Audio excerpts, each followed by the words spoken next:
All right, so today we got Lauren Steiner, a longtime political activist who has been involved with SoCal Grassroots, Progressive Democrats of Los Angeles, the California Clean Money Campaign, Occupy LA, Occupy Venice, Food and Water Watch, Hunger Action LA, and the Coalition Against Nukes. Great organization. We're here to rock and roll today. We also have Jack Eidt. Eidt. Yes, thank you. It's German. We're good. Got to get in there. German, yeah. Founder of publisher of WilderUtopia.com, is a literary novelist, urban theorist, and environmental advocate. In 2004, he also co-founded Wild Heritage Planners, an organization dedicated to sustainable environmental planning advocacy, proposing solutions to fight urban sprawl and save precious wild habitat. Thank you, thank you. And he has lived and worked in, I can't say it, Q'eqchi in Guatemala, and the Miskitu of Honduras, and writes on culture, sustainability, and indigenous mythology. Awesome. We also have Nancy Lawrence, was born in New York City in 1945. She has been active in anti-imperialist and anti-police brutality movements and many other causes. In the mid-1980s, she joined the Peace and Freedom Party, and in the 1990s, the Bus Riders Union. Very influential by documents that came out of the 2010 World People's Conference on Climate Change and Rights of Mother Earth in Cochabamba, Bolivia. Since then, she traveled to Brazil and marched with La Via Campesina. Excellent, excellent. So I'm Lauren Steiner, and I've been involved in the fight against fracking in California for the last year. Fracking, for those of you who don't know, is short for hydraulic fracturing, and it's a technique where you inject water, sand, and toxic chemicals into rock formations or into the ground in high pressure to release the oil or gas that is in those formations. It's, most people don't realize that it's happening in California right now. It's happening in the Inglewood oil fields. As you drive on La Cienega Boulevard around the Kenneth Hahn State Park, you see those oil derricks. They're actually fracking there. It's also happening in Kern County, right next to where our Central Valley farmers are farming. The ramifications of fracking are, first of all, air pollution. The Central Valley is the worst polluted county in California. When they frack there, they flare off natural gas, and they flared for about 2 months. It makes the sound of a jet engine constantly. Can you imagine living with that? People had to leave town. It also released millions of gallons of NOx and VOCs into the environment. The other problem from fracking is groundwater contamination. Possibly you've seen the movie Gasland, where people in Pennsylvania and other places where they're fracking for natural gas were able to light their drinking water on fire because these well casings leak. 6% leak immediately, and 50% leak within 30 years. These are the industry's own statistics.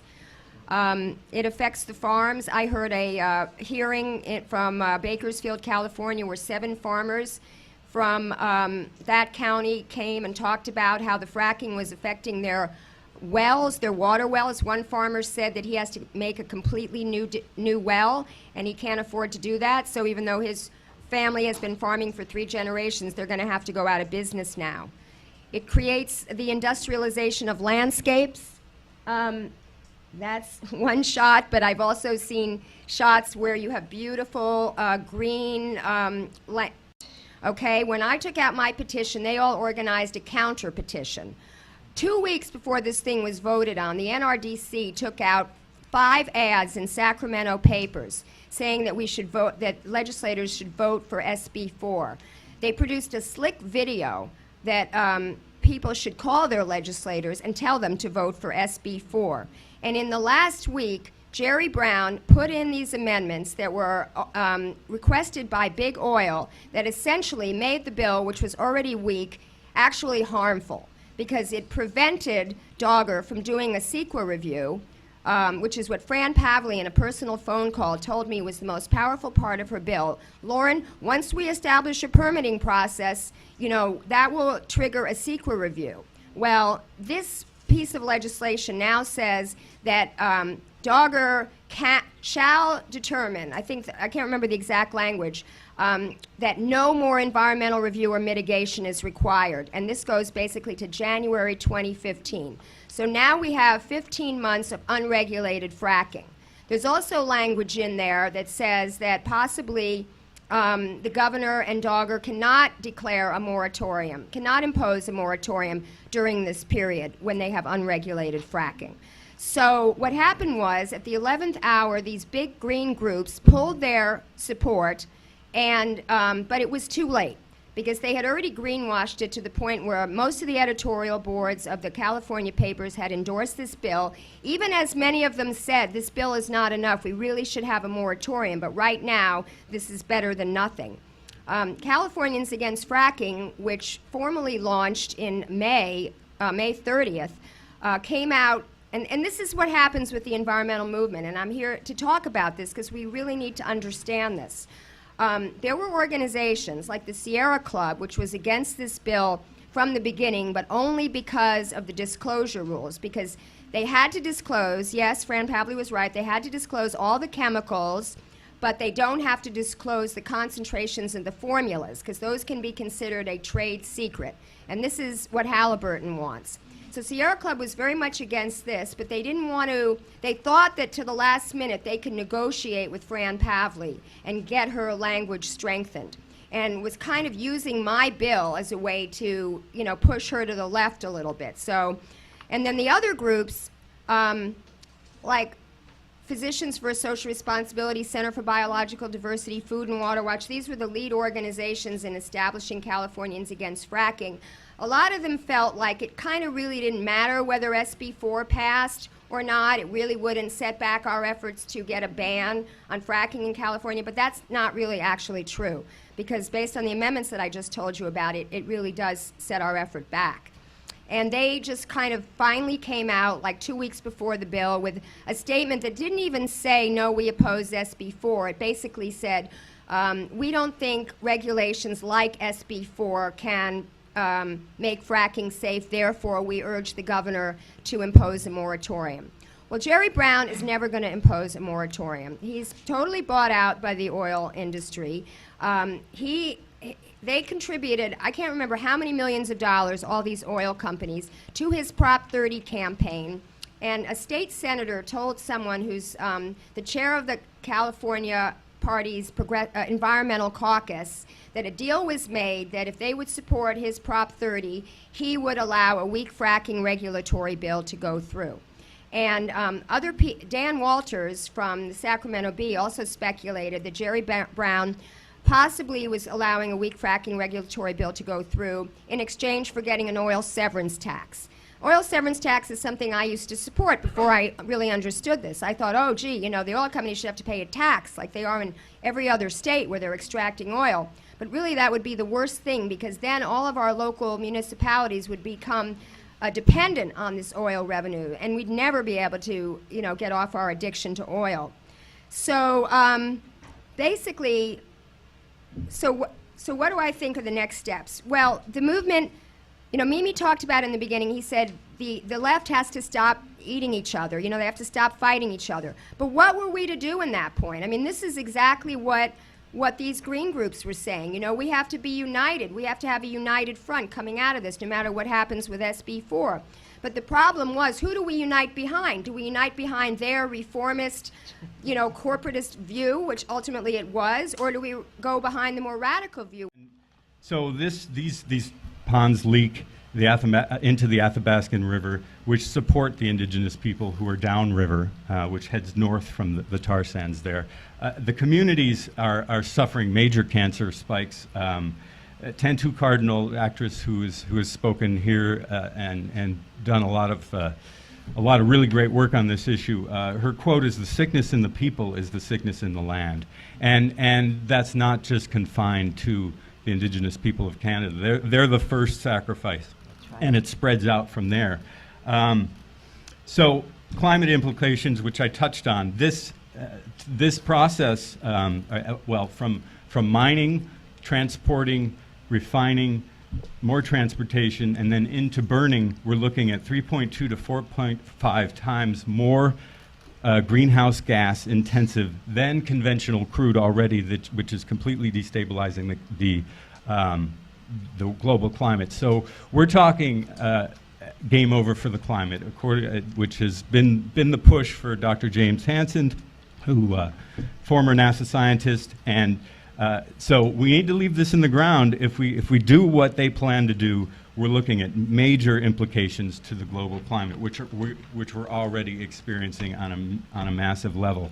Now, the tar sands pipelines, to make this oil valuable, they need to get this market. They need to get this to market, and their only way that bitumen is worth nothing in Alberta. But if they can get it out to the coasts, either the Pacific coast or the Gulf Coast, it's worth a lot, and exponentially worth more. And so the concept is they started off trying to go to the British Columbia coast, the Northern Gateway Pipeline by Enbridge, and the Keystone XL. The Keystone 1 was built during the Bush administration, but they couldn't get it all the way down to the Gulf. So it stops in a bottleneck down to Cushing, Oklahoma. So the concept with the Keystone XL is to make a quicker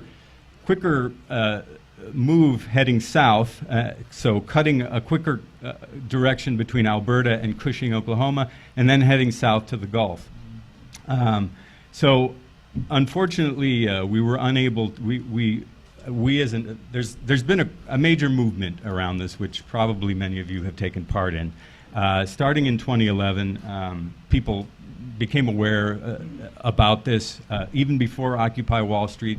350.org and a number of different groups organized 1,200 people getting arrested in D.C., which sort of put the word out among people and really the call for protecting the climate and stopping this extreme move. And so we've been in the process and because this is a special situation with President Obama, because it crosses an international border, the State Department has to issue a determination of whether it's in the nation's best interest. So this is an unusual case of the president having sole ability to say yes or no on this. So that's why there's been so much focus on President Obama since our climate rally in February, going back even to November 2011. We had a rally downtown in concert with Occupy LA. The great thing about this movement, it has energized a lot of people on a lot of different fronts, and it's shown that your voice counts.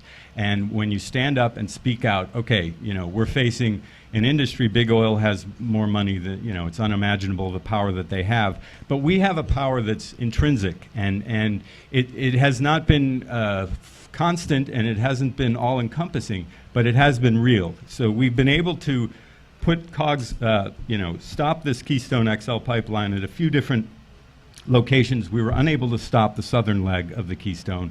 So it is a weak link, which means it's 90% complete. There will be tar sands getting to market, getting down to Port Arthur, Texas soon. And there's nothing that a lot of people want Obama to do. President Obama can't do anything. And civil disobedience has been great among the tar sands blockade people, but this one's hard to stop. Now, there's a number of other pipeline projects that are ongoing. So what came out is like we had to require a 50% drop in emissions by developed countries by 2017. Now, another thing that also came out of the Coach-Obama Accords, which again was led by indigenous people, largely, was we got to have the greenhouse gas parts per million come down to 300 parts per million. Even 350 is too high. And the reason being is because everybody, including the islands in the Pacific, which are going to be very highly impacted, they will cease to exist unless we bring it down to 300 parts per million. The reason, and again, the reason, like I told you, that's another thing that came out of this document. Third, the statement is that the capitalist system is causing all the problems that we have. And they denounce many false solutions. And how capitalism works, as you know, is it's got to grow. And so one way to fight, according to the capitalist message, fight climate change, is to try to have false solutions. And I can name you a bunch of false solutions. One, fortifying the oceans with algal blooms. Now, when you start doing stuff like that, we don't know. It's going to be a Pandora's box. We don't know what's going to happen. Oh, by the way, they can make a profit off that. So who cares? Another false solution is artificial volcanoes. Now, when there's been big volcanic eruptions in the past, like in Indonesia, for instance, it does produce a lot of sediment and smoke in the air, and that spreads into the biosphere, and it goes around and causes beautiful sunsets. And it also causes maybe a slight bit of cooling, like maybe 0.5%, you know, 0.5 degree or something like that. Those things happen. So they want to create artificial volcanoes, and they can make a profit creating these volcanoes and making it happen. But again, we don't know what we're doing. We're playing with the unknown. This is a very dangerous thing. A third false solution is putting mirrors into space. And maybe some of you have heard of that one, which would reflect light down and cool the planet, supposedly. Again, putting this stuff around the Earth, we don't know what's going to happen. These are all very dangerous things. Another false solution, which I just heard about yesterday, is using, and this came from the Russians because they want to put geoengineering, which is what I'm talking about, on the agenda of the UN in a very serious way, not just sort of this, but in a serious, this is very dangerous. And some Russian scientists have been, and by the way, they're drilling oil because the ice caps are melting. They just arrested some Greenpeace activists, and they're going to charge them maybe with terrorism. But getting back to this false solution of, it's going to be using nuclear technology to combat ocean acidification. Yes, nuclear. Now, again, this is kind of a new one, and they're probably going to bring this up at the next UN meeting on climate change. There's also some totally ridiculous ideas. Like, for instance, I don't know how many of you have seen Jurassic Park, but you know, they brought back some dinosaurs and stuff like that, right? So there's some scientists talking about bringing back the woolly mammoths. Yeah, I've heard it. Now you're kind of laughing, I know, and for good reason. The idea is when the ice caps pull back and melt, there's going to be green grass where the ice was before. And so they'll set the mammoths up, and they're going to stomp on the grass and cool the planet. I kid you not. So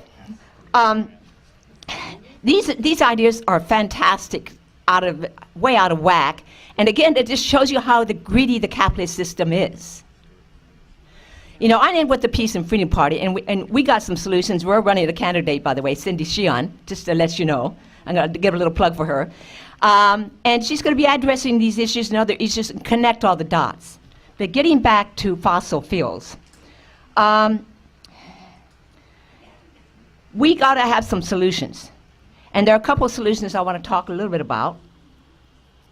One is James Hansen's idea of tapping the fossil fuels at the point of production. It's supported by people like John Bellamy Foster, who's a well-known eco-socialist. He's the editor of the Monthly Review. He seems to be endorsing the idea.